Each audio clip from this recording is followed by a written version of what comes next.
Hi, my name is Alicia Love, and I currently work as a group facilitation specialist at a domestic violence sexual assault comprehensive crime agency. I facilitate groups within the community at the local drug and alcohol facilities, outpatient mental health, and facilitate virtual support groups.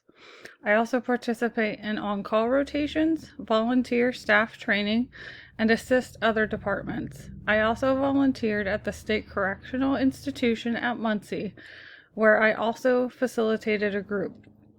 In both capacities, I have encountered many individuals who were and are diagnosed with mental health conditions.